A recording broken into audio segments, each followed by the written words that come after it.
a la vanguardia de las innovaciones tecnológicas. Tecnología que es posible gracias a los descubrimientos de George Boole. Lo que estamos haciendo aquí, junto con muchos grupos del mundo, es intentar hacer la computación más rápida y eficiente. Queremos que la información se transforme de manera más eficiente y segura, de manera más resguardada. Instituto Nacional Tyndall, Universidad de Cork.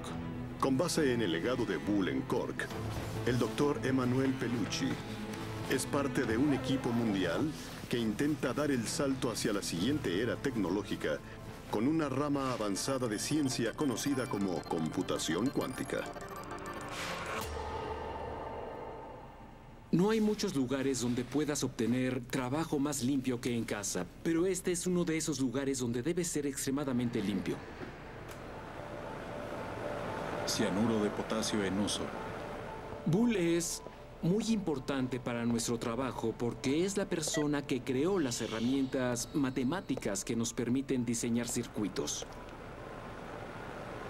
Es impresionante. En realidad, la razón por la que yo y todas esas personas trabajamos aquí es porque un hombre a mediados del siglo XIX intentó formalmente trabajar en algo que era de interés para un pequeño número de académicos.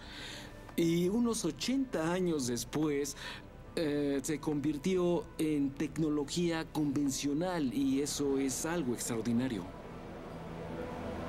El trabajo que Emanuel realiza sobre computación cuántica algún día transformará las velocidades a las que trabajan las computadoras. Las aplicaciones no tienen límites. Algunas de las ecuaciones y cálculos más complejos jamás diseñados podrían resolverse en segundos. En cierto modo, Boole es mucho menos conocido que otros héroes de la ciencia. No es muy claro lo importante que ha sido el legado de Boole, y es nuestro trabajo hacerlo más claro y promocionarlo.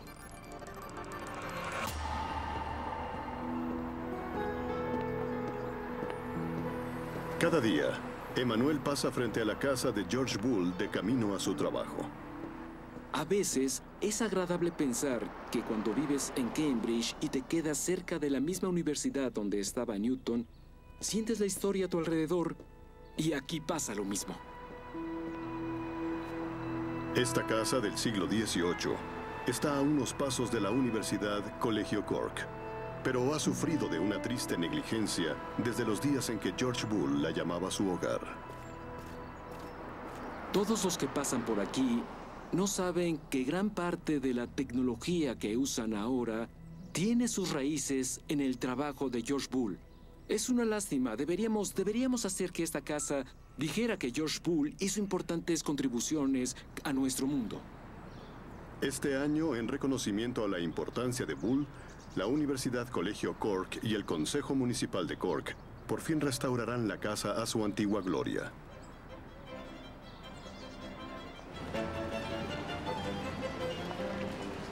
El 2015 marca el bicentenario del natalicio de Boole, y la universidad no escatimará en recursos para celebrar el evento.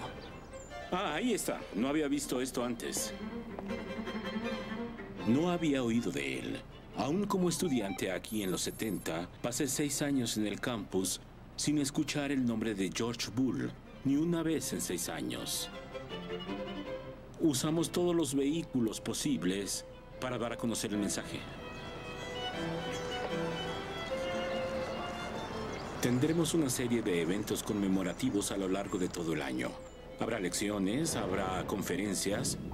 Tenemos una colaboración con el Instituto de Tecnología de Massachusetts, exhibiciones alrededor del mundo, la publicación de su biografía y el proyecto de genealogía. ¿Quién era él y sus descendientes que contribuyeron para el mundo? Es un gran programa. Hola, George, ¿cómo te va? Historia encarnada. Un placer, señor. George, es un placer conocerte. Cada día, a las 3, tenemos el recorrido de Boole y el guía debe actuar como su personaje. Lo primero que supe de Boole fue cuando empecé a venir a esta universidad, porque una de las cosas que me dijeron fue que aquí había trabajado George Boole. La siguiente pregunta fue, ¿quién fue George Boole? No vendemos a Boole, compartimos una historia. Y la compartimos porque la genialidad, merece ser reconocida. Particularmente cuando su genio ha tenido un impacto tan fuerte en las vidas de cada persona en el planeta. Esta es la historia de cómo un hombre dio inicio a una nueva era en la historia humana. Bueno, aún es relativamente desconocido. Hice un ejercicio hace unos 18 meses donde busqué a Darwin en Google y encontré unas 60 millones de páginas. Luego lo hice con Albert Einstein y había unos 48 millones. Y luego busqué a George Boole y, si mal no lo recuerdo, encontré unos 430,000 páginas.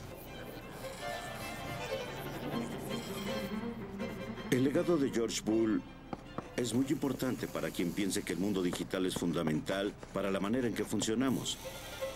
Sin George Boole, la vida sería muy diferente para nosotros.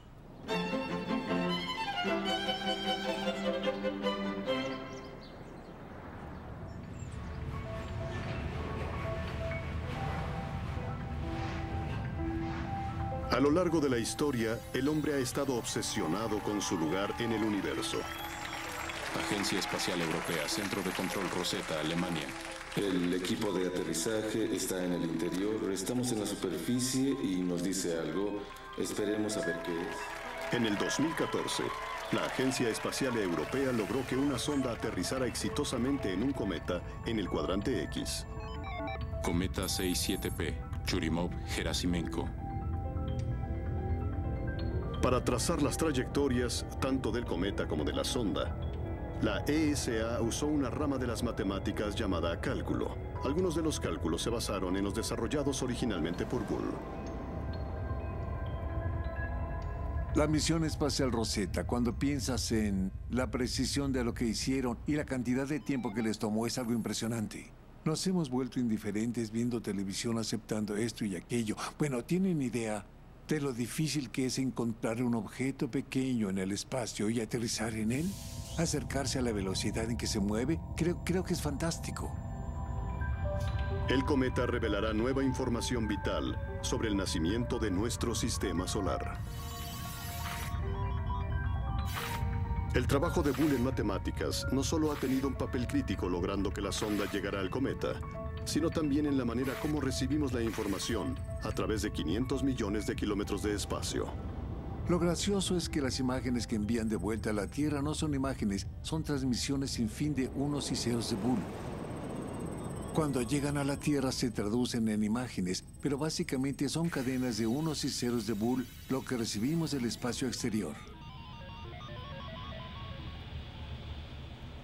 Boole sostenía que casi todos los valores o preguntas podían reducirse a un verdadero o falso.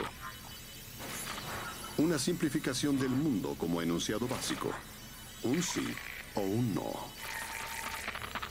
Boole veía lo que él llamaba bipolaridad. En términos varios, tienes el norte y el sur, el este y el oeste, masculino y femenino, arriba y abajo, dentro y afuera. Solo hay dos estados de las cosas. Y esa parece ser la base de todo lo que hizo. Si solo tienes un estado, nunca te moverás, no hay manera. Pero si tienes 10 estados como tenemos 10 dedos, es complicado, debes trabajar con muchos símbolos. Y una computadora o aparato electrónico tiene dos estados, encendido y apagado. Un circuito está encendido o apagado, uno para encendido y cero para apagado. Y todos son combinaciones simples de los dos. A diferencia de las grandes mentes científicas de sus tiempos, George Boole no tuvo una información privilegiada. Tal vez por eso eligió una universidad Nobel en la costa del sur de Irlanda. Un país que en ese tiempo estaba dividido por revueltas políticas y sociales. ¿Cómo pudo este modesto hombre asentar los cimientos del mundo digital?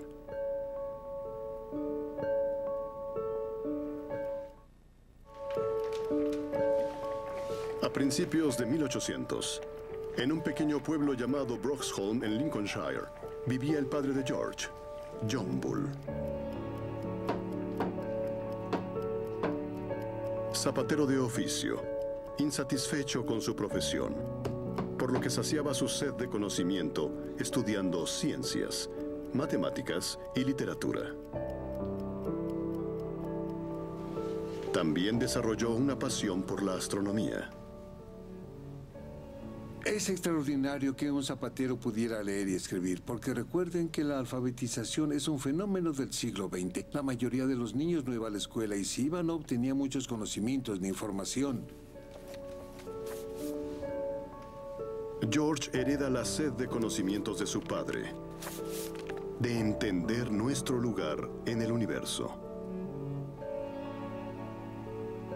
George Bull y su padre construyeron telescopios e invitaban a sus vecinos a ver las maravillas de los cielos, pero solo si veían el cielo de manera recta y adoraban a Dios, él ponía sus creencias en acción. Quien quiera observar el trabajo de Dios en espíritu de reverencia queda invitado a venir a usar mi telescopio. Su padre era un científico frustrado, pero al igual que George, no tuvo una educación formal. No estaba en una posición para eso, tenía una familia, 4 hijos y una esposa, así que no podía permitirse dedicarse a su amor por la ciencia. Mientras luchaba para mantener su negocio a flote, el padre de George dedicaba sus momentos libres a alimentar y a alentar el prodigioso talento de su hijo.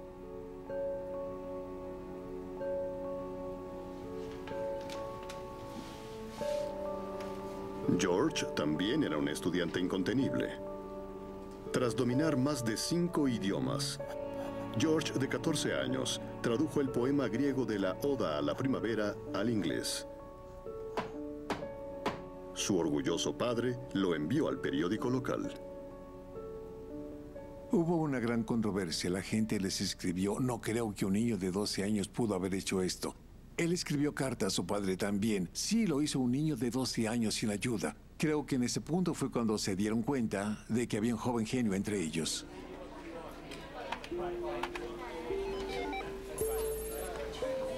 Dos siglos después, el legado de Bull puede ser visto en otras prodigiosas mentes jóvenes. Clubes de programación como el Coder Dojo, fundado en Cork en el 2011, se crean por todo el mundo para ayudar a niños a desarrollar sus habilidades computacionales. Bueno, chicos, les daré una plática de introducción rápida. ¿Quién no había venido al Coder Dojo? Los miembros diseñan sus propios juegos de computadora, crean sus propias animaciones y aprenden a usar la tecnología digital de manera creativa.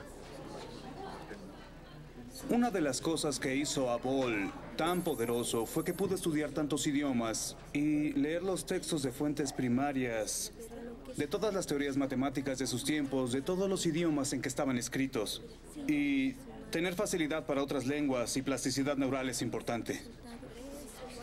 Conforme estos niños aprenden más y más idiomas, se vuelven más y más fluidos. Y tengo que decir que los mejores programadores son poetas. Combinan la creatividad y la economía de la expresión en el lenguaje. Y esas habilidades deben crearse desde jóvenes para que florezcan. Y entre más crecen, más poderosos y creativos se vuelven. Lo que sabemos es que cuando eres creativo, puedes construir el músculo del pensamiento computacional y te puede llevar a lugares inimaginablemente asombrosos. Y seguramente Bull hubiera sido programador si viviera hoy en día.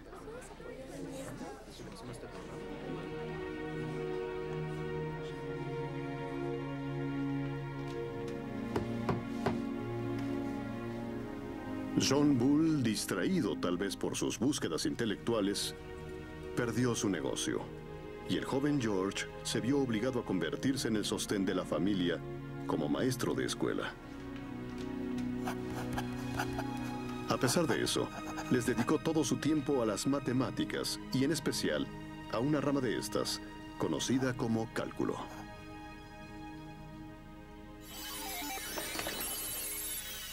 Los estudiantes de preparatoria en Estados Unidos solo esperan poder hacer cálculo, y aquí hay un hombre que nunca fue a la escuela formalmente inventando cosas en eso. Cuando mis hijos vayan a la preparatoria, ¿tendré que aprenderlo de nuevo? Es difícil, no es intuitivo, no es algo que veas y toques todos los días, es algo muy académico.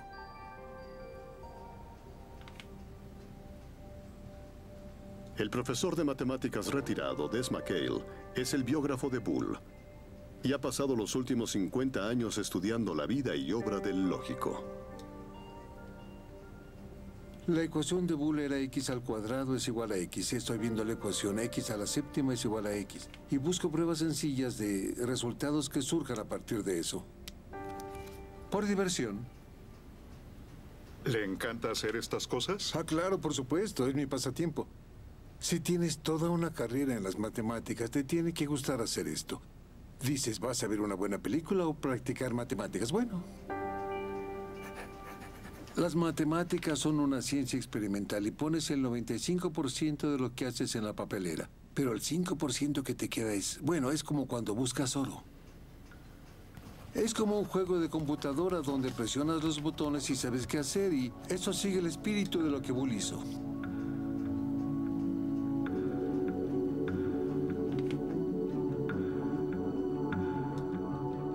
A sus 20 años, aún trabajaba como maestro de escuela, pero Bull logró encontrar tiempo para investigar y publicar más de 50 artículos sobre cálculo, uno de los cuales ganó la medalla de oro de la Real Sociedad de Londres.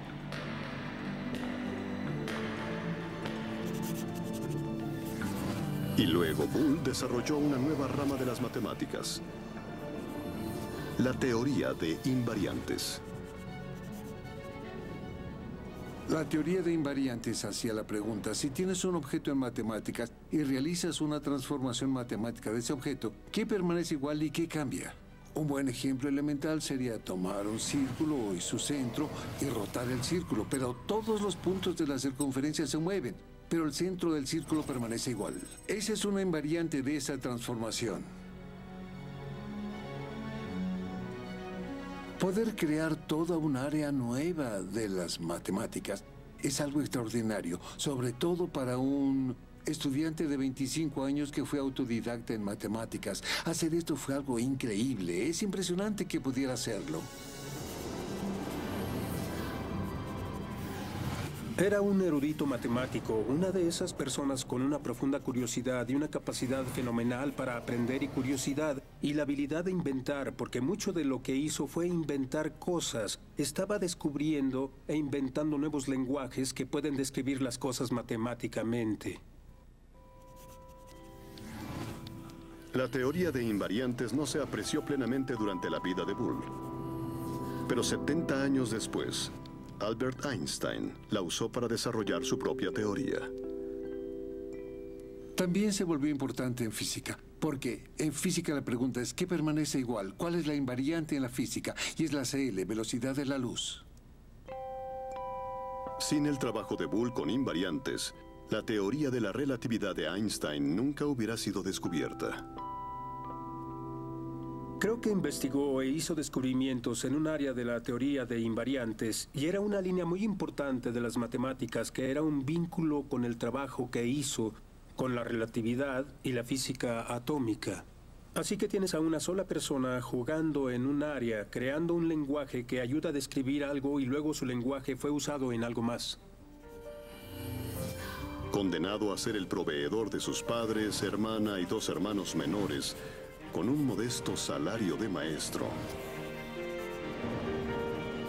La idea de mejorar su situación con una educación universitaria parecía algo fuera de su alcance. Costaba mucho dinero obtener un grado de educación de tercer nivel en el siglo XIX. No tenía dinero para eso, y aunque lo tuviera, no lo hubiera podido hacer porque tenía que mantener a su familia. Pero gracias a su prestigioso premio de la Real Sociedad, el trabajo de Bull empieza a ser reconocido.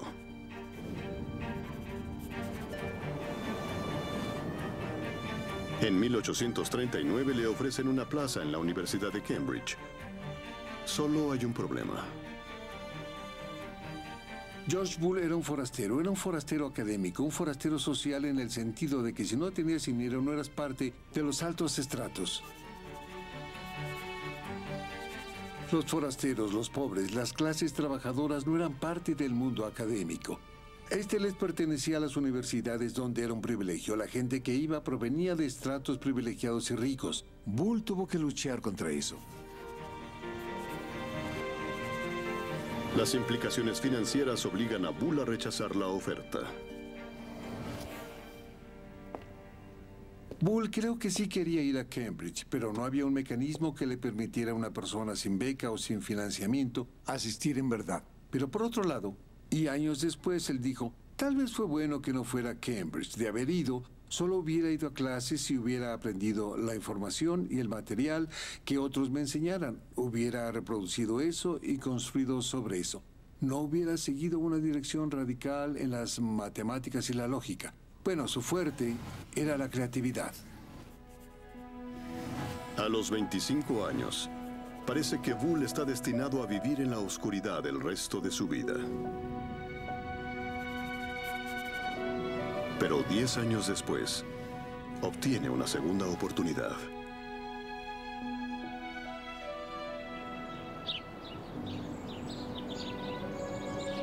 En 1849, una nueva universidad-colegio es inaugurada en Cork.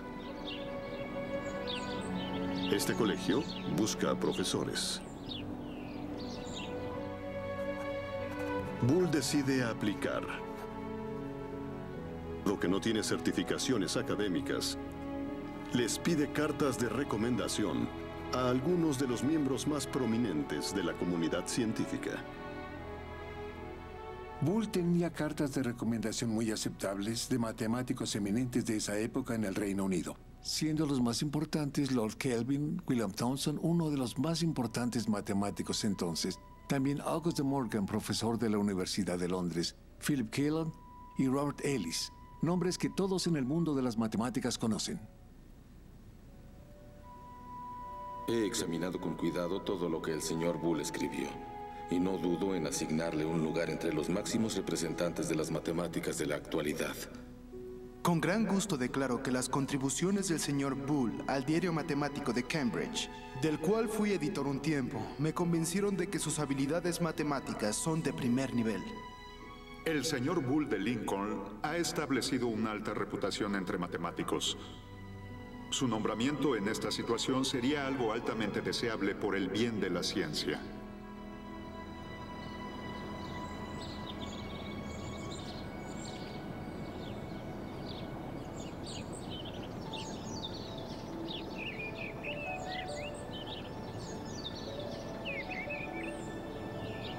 En el otoño de 1849, un hombre de rostro relativamente joven puso pie en la plaza de la Universidad de la Reina en Cork por primera vez.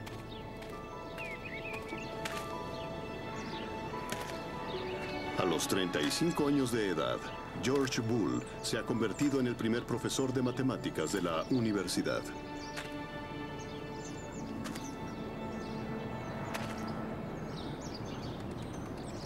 Venía por la avenida y entraba por los arcos. Los salones estaban en el lado más lejano y su oficina estaba por ahí. En 1849, Irlanda no era un lugar muy atractivo donde mudarse para trabajar. Y Bull vino sin un diploma universitario, pero con su medalla de oro de la Real Sociedad y con las mejores referencias de algunos de los mejores matemáticos en Europa. Creo que la mayoría lo veía como alguien que llegó con la capacidad de hacer contribuciones únicas al intelecto de la universidad, en una disciplina importante para el desarrollo económico y social aquí.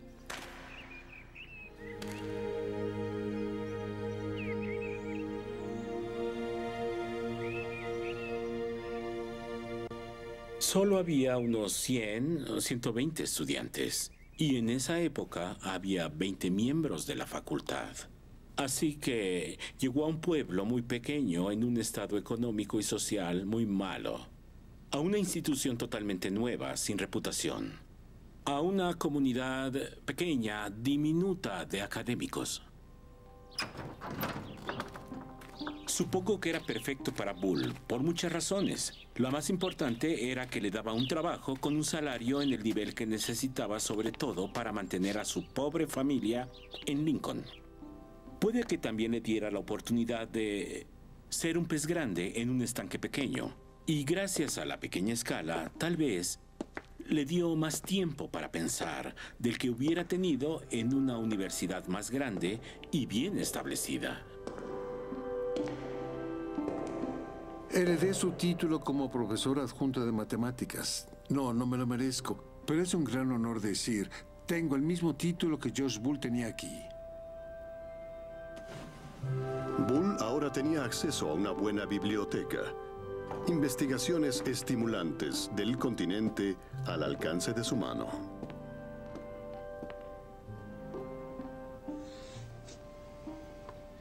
Ciencia natural en francés. ¡Oh! Ahí están, ahí están, ahí están. Es el diario trimestral de matemáticas, producido en Oxford. Es el primer volumen, volumen 1. Seguramente lo ordenó cuando salió. 1861, aún válido. Aún son matemáticas válidas. Y bueno, tienen imágenes hermosas aquí, ilustraciones de curvas. Todas fueron hechas como cortes de madera. Él hubiera sentido que valía la pena tenerlos en la biblioteca y los hubiera ordenado y encuadernado. Y estaban disponibles para los estudiantes para que los leyeran. Era bueno, él lo leyó, eran sus libros. Eso muestra que la universidad tenía buen acervo de diarios de investigación.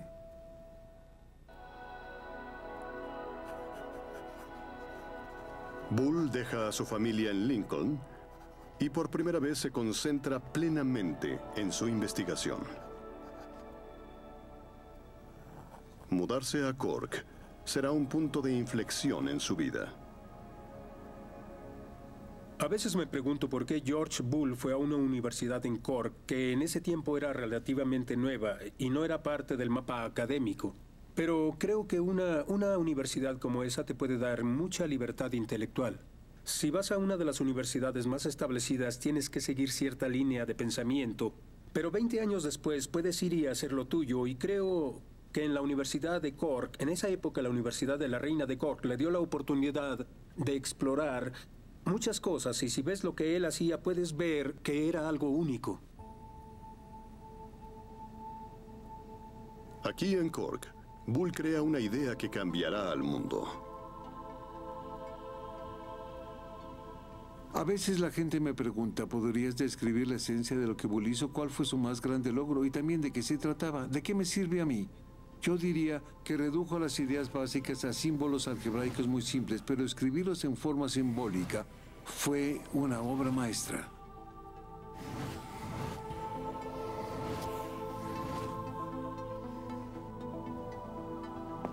La lógica de Bull parece una idea evidente, pero se requiere de cierta genialidad para ver una idea evidente.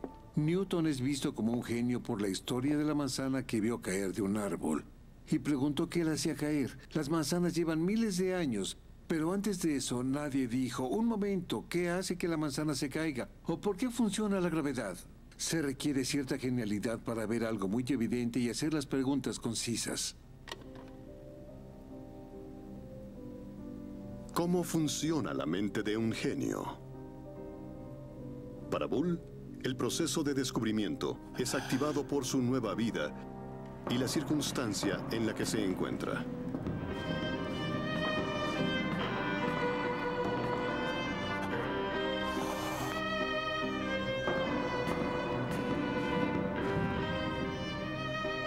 Paradójicamente, cuando llegó a Cork, se reunía con el alto clero, con el obispo de Cork, con los jueces, con muchas personas. Y creo que en ese punto sintió, yo debería subir un poco la escala social, no por razones horribles, sino para ser más efectivo. Podría hacer más si me llevo con estas personas, porque son personas con poder, son las personas con autoridad.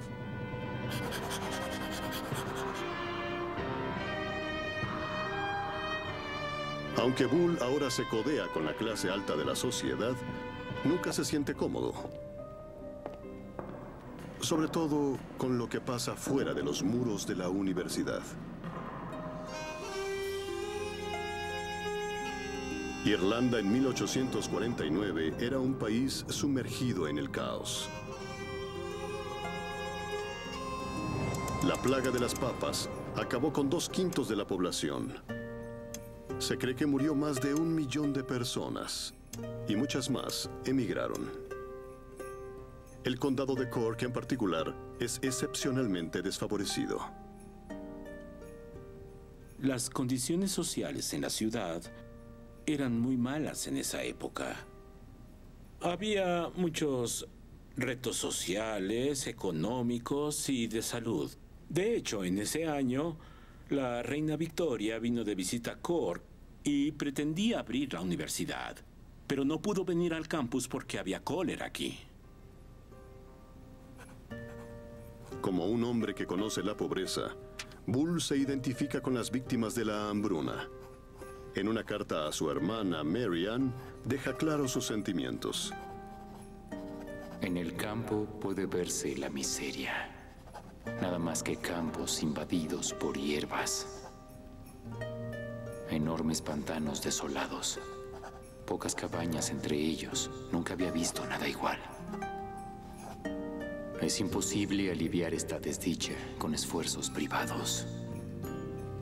Ver esto lastima el corazón.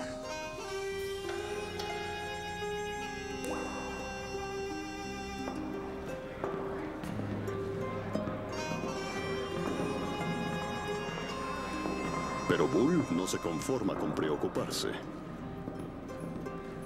Quiere entender las razones de la crisis.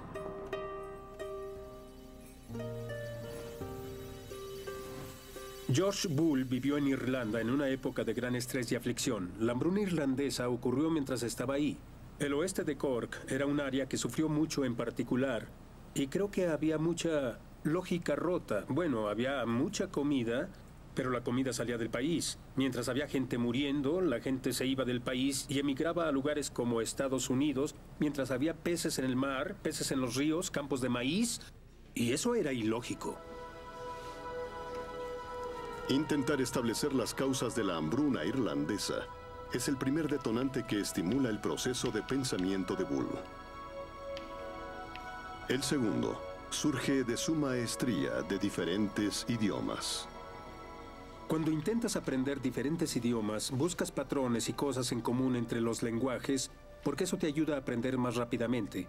Así que siento que eso le permitió llegar a la raíz de lo que es común entre las lenguas, que además se convierte en qué es común entre los pensamientos lógicos.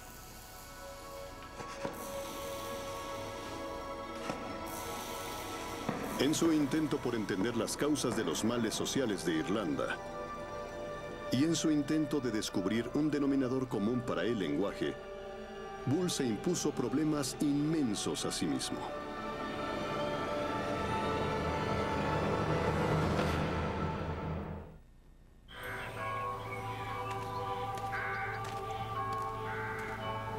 Pero no se comparan a la tercera y más grande tarea en la que se embarcó. Demostrar la existencia de Dios.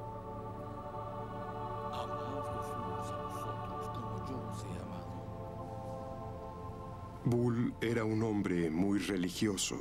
Creo que le entusiasmaba la idea de que Dios fuera uno. Lo cual choca un poco con la idea cristiana de la Trinidad.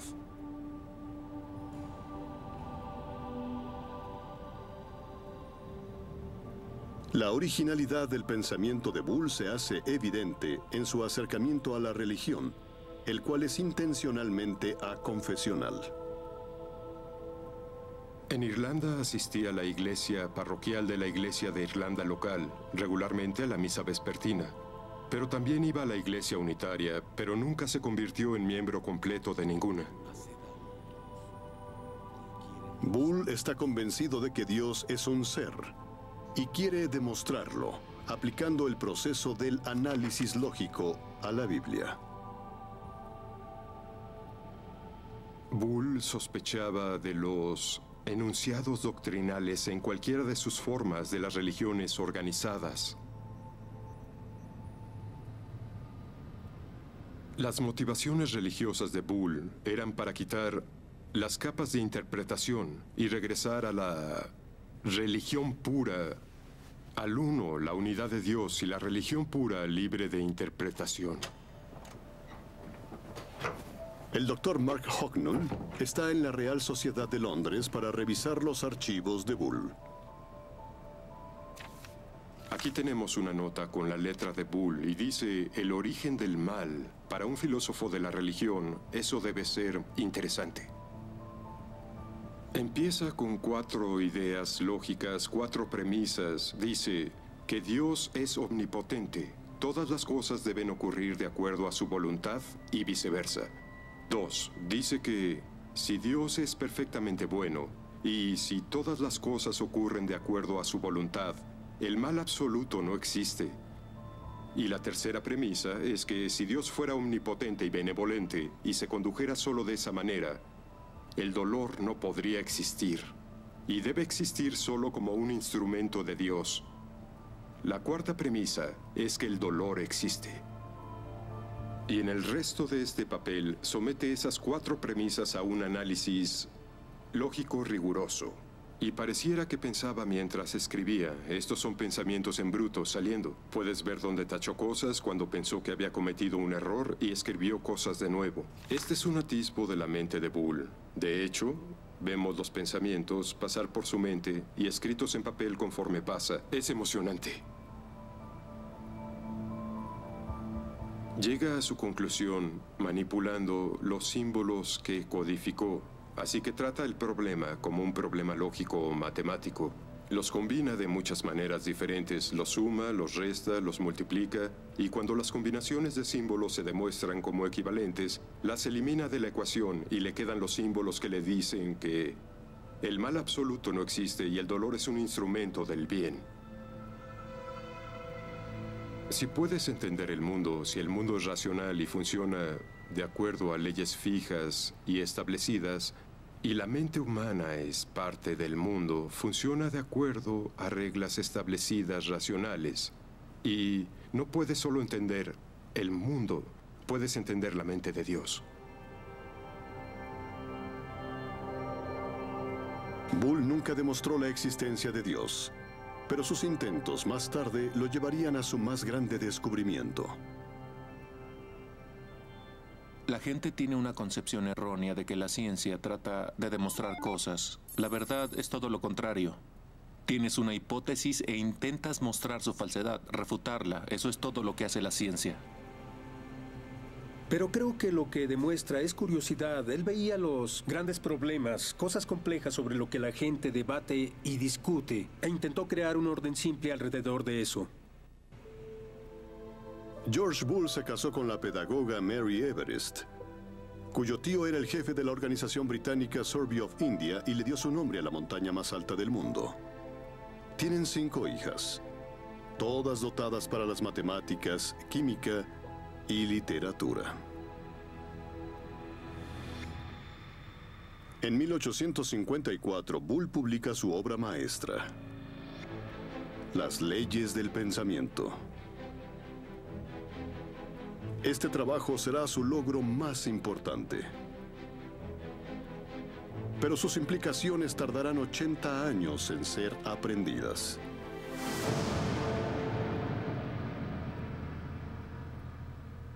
¿Sabía cómo sería aplicada su investigación? No lo creo ni por un momento. Creo que lo que le hubiera decepcionado fue el tiempo que tardó en ser aplicada.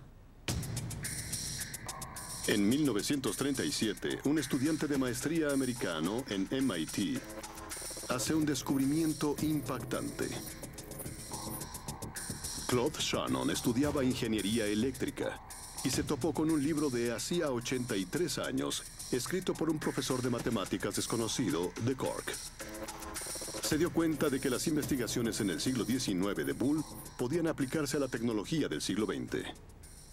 Lo que Shannon hizo fue encontrar la manera de implementar la lógica que Bull y otros desarrollaron en un circuito simple, mostrando que pueden automatizarse las operaciones que antes hacía una persona. Antes, una persona cambiaba las llamadas telefónicas. Había una mujer diciendo, ¿quiere conectarse con esa persona? ¡Puc! Y era una mujer que hacía eso. Pero puedes hacerlo, es una operación lógica. Tienes que recibir una petición, quiero esto, y aplicarla. Lo que Shannon demostró es que puedes hacerlo con transmisiones en ese momento. Y la versión moderna de las transmisiones del transistor es básicamente lo mismo. Hizo que fuera automático, y hacerlo automático lo hace rápido, barato, más confiable, extraordinariamente mejor. La conmutación de circuitos está en el centro de la industria telefónica. Shannon demostró que la álgebra de Bull y la aritmética binaria puede usarse para simplificar el arreglo de las transmisiones electromagnéticas. Creo que lo que descubrió fue que usando el álgebra de Boole podías empezar a construir, al menos en esos días, la industria de las telecomunicaciones, las redes y los interruptores, y crear sistemas más y más grandes. Creo que ese vínculo es un puente importante entre el mundo de las matemáticas y el mundo del diseño computacional. Creo que él fue el que hizo el puente y la conexión que puede diseñar grandes cosas usando esas expresiones lógicas.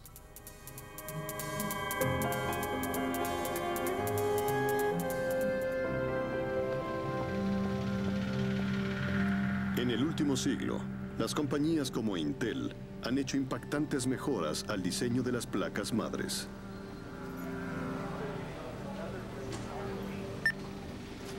Este es uno de los laboratorios de validación. Pasamos años desarrollando el microprocesador. Es una de las máquinas más complejas jamás creadas por el hombre. Ahora, los chips de silicio más avanzados en la Tierra siguen usando las leyes básicas de lógica de Boole. Esto se llama compuerta lógica.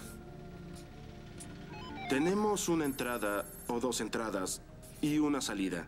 Y puedes hacer una tabla simple que describe cómo funciona la compuerta. Y entonces sabes que si pones un cero lógico en cada entrada, la salida del aparato sería solo 0. Si tienes una entrada de 0, 1, es 0 en esta entrada y 1 en esa entrada. Y la de salida siempre es de 0. Si lo opuesto es verdad, si pones una entrada de 1 en la A y 0 en la B, aún obtienes un 0. Y con este en particular, si pones dos unos en la entrada, obtienes un 1 en la salida. Esa es la lógica booleana. Y un microprocesador solo es una combinación de compuertas de tal modo que pueda resolver problemas matemáticos. Trabajamos en chips que tienen miles de millones de transistores y hacer que todos estos elementos trabajen juntos en armonía es un gran reto. Y la miniaturización de la tecnología de silicio nos ha llevado a grandes saltos a lo largo de la industria de la computación. Lo que tengo en la mano es un microprocesador. Saldrá al mercado en la segunda mitad del 2015.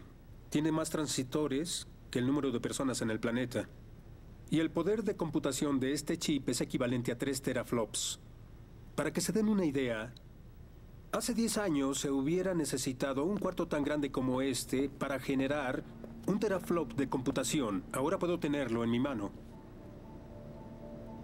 La metodología de diseño necesaria para hacer algo así depende completamente de las matemáticas que George Boole inventó en el siglo XIX. Pero la aplicación de la lógica de Boole se trata de mucho más que de tecnología computacional. Silicon Valley, Estados Unidos, California. Desde sus inicios, los gigantes de Internet han dejado claro que no son solo corporaciones de motores de búsqueda, sino pioneros en la inteligencia artificial.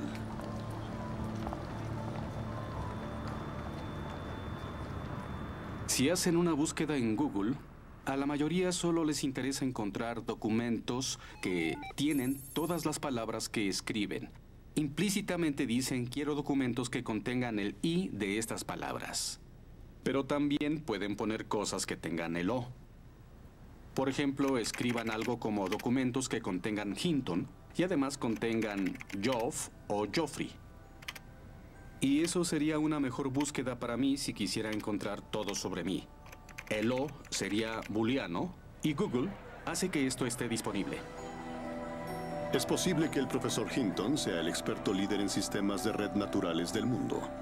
Una técnica de inteligencia artificial que desarrolló a mediados de 1980. No solo trabaja en la ciencia de la toma de decisiones, sino que además es descendiente de George Boole. Estoy emparentado con George Boole, soy su tataranieto. Creo que Boole, sobre todo a una edad avanzada, quería entender cómo funcionaba el pensamiento. Y ese aún es uno de los problemas científicos más fascinantes. Claramente eso dio grandes beneficios, sobre todo para Google, porque si pudieran entender cómo funcionan los pensamientos en documentos, podría darte el documento que quieres. Si pudiéramos tener cosas que entiendan y perciban y entiendan la razón, no habría límite a lo que podemos hacer.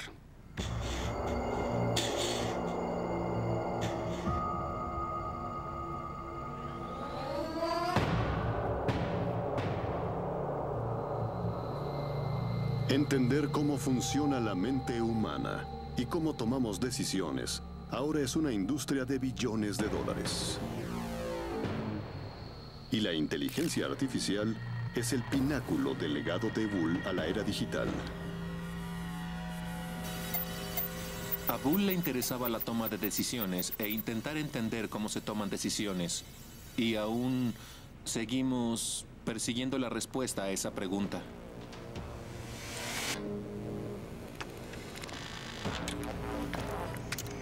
En el centro de la inteligencia artificial se encuentra el principio más importante de Bull, que hasta la compleja toma de decisiones puede explicarse con un juego simple de reglas. Esta es una pelota.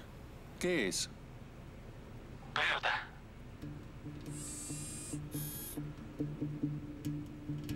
Este robot está diseñado para aprender como lo hace un niño. Esto es un tractor. ¿Dónde está el tractor? Usamos el iCop para replicar la amplia variedad de experimentos psicológicos con niños. No, esa es la caja. Esperamos que cuando lo hagamos bien obtendremos información que concuerde con lo que los niños hacen y cómo aprenden. En una red neural tienes muchas neuronas, como en nuestro cerebro, y en la computadora podemos simular eso, así que tenemos muchas neuronas artificiales en las redes neurales. Esas conexiones forman caminos por el sistema. Entre más se use un camino, más amplio se vuelve. Bueno, lo que se piensa unido se graba unido. ¿Dónde está el tractor? ¿Dónde está el tractor?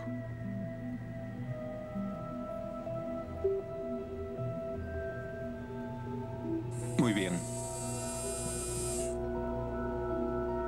iCub nunca ha visto estos objetos ni oído estas palabras. Es una piedra angular en el mundo de la inteligencia artificial. Esta es una caja. ¿Qué es? Caja. ¿Pero puede un robot pensar por sí mismo? Esto es un bloque. ¿Qué es? Caja. Esto es un bloque. ¿Qué es? Bloque. ¿Qué es? Bloque. Esto es una caja. ¿Qué es? Caja. ¿Qué es? Bloque. ¿Qué es? Caja. Esconde el bloque. Lo que queremos es que puedan decirle a iCop que haga algo nuevo, enseñarle exactamente cómo le enseñarían a otra persona. Podemos enseñarle a iCop nuevas habilidades y nuevas tareas, no reprogramándolo, no creando un nuevo juego de reglas con el que tomará decisiones, sino dándole los tipos correctos de experiencia, interactuando con él, hablando con él. Bien hecho, iCop. Eso es la toma de decisiones. Puede que parezca un experimento trivial. Não vai demorar para que o inimaginável se torne imaginável. E tudo graças ao trabalho de George Bull. O filho de um sapateiro pode fazer grandes coisas se colocando no ambiente certo. Ele é um exemplo disso, um gênio que fez coisas maravilhosas. Sem o trabalho dele na álgebra, projetos dessa magnitude nunca seriam nem pensados.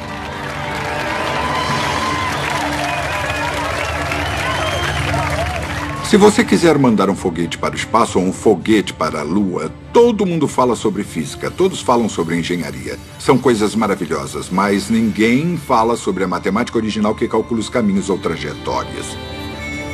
Seu trabalho sobre invariantes era tão avançado que inspiraria grandes mentes por séculos a fio. Até o bóson de Higgs veio desse tipo de ideia. Mas sua necessidade de questionar o estabelecido, sua busca por regras nos lugares mais improváveis, vai continuar com o seu legado. Acho que Boole idolatrava a verdade acima de tudo. Não importa quem dissesse algo ou quanto a pessoa fosse famosa. A verdade do material apresentado por elas era o que importava.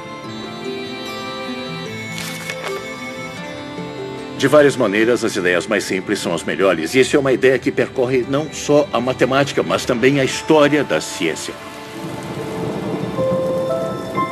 Se Boole levou a gente da era industrial para a era digital, é muito provável. Eu acho que não era a intenção dele fazer isso, é claro. Mas através do trabalho de pessoas que o seguiram e que usaram suas ideias, nós fomos da era industrial, uma era mecânica, por assim dizer, para a era digital.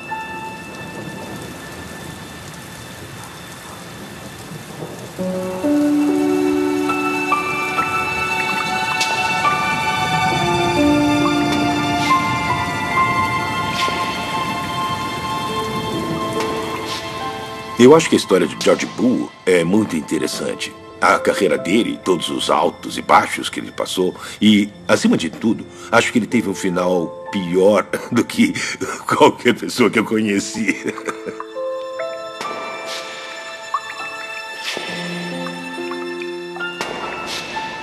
Ele veio dar aula em algumas dessas salas numa manhã de 1864. Em novembro. Ele estava encharcado, porque ele morava a 4 quilômetros do campus.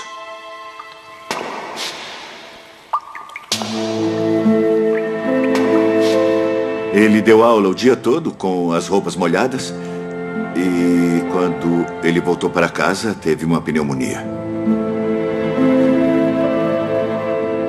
O estado de Boole piorou. E no dia 8 de dezembro de 1864, ele morreu. Aos 49 anos. Existem histórias de que a morte dele foi rápida por causa de sua esposa, porque ela se interessava em homeopatia. Ela era obcecada por saúde e acreditava que ele tinha, claro, pneumonia ou coisa assim, e que se enrolasse ele em lençóis bem gelados, ela conseguiria se livrar dando banhos gelados, ela se livraria da pneumonia. Dizem também que ela insistia em jogar água na cama dele, ou pelo menos fazer com que ele se deitasse entre cobertores molhados. E eu desconfio que esse tratamento, na verdade, tenha acelerado a morte dele. Bom, pneumonia, depois de se molhar, é muito triste.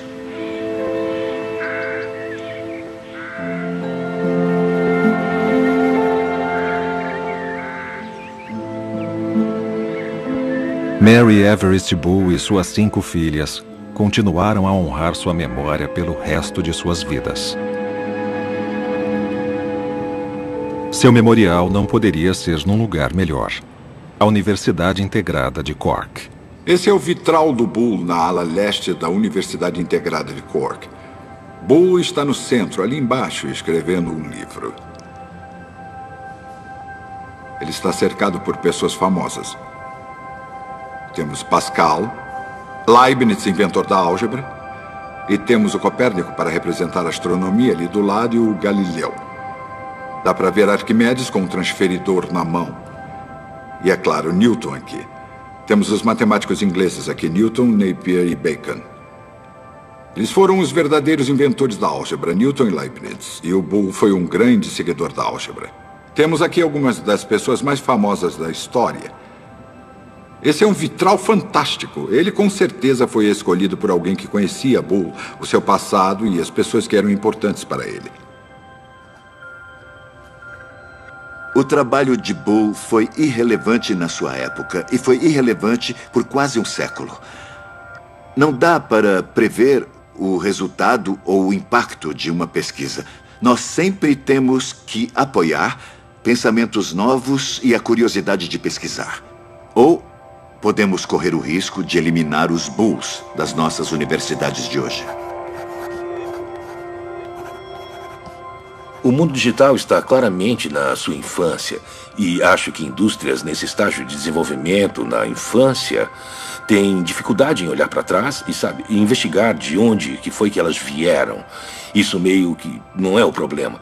Só quando elas amadurecerem e crescerem, irão refletir e começar a olhar para trás para procurar seus próprios heróis e encontrá-los. Acontece em quase todas as indústrias. Uma hora o mundo digital, sem dúvida, vai começar a olhar para esses heróis e descobrir que George Bull não foi só um herói. Foi talvez o herói. Versão brasileira, Vox Mundi.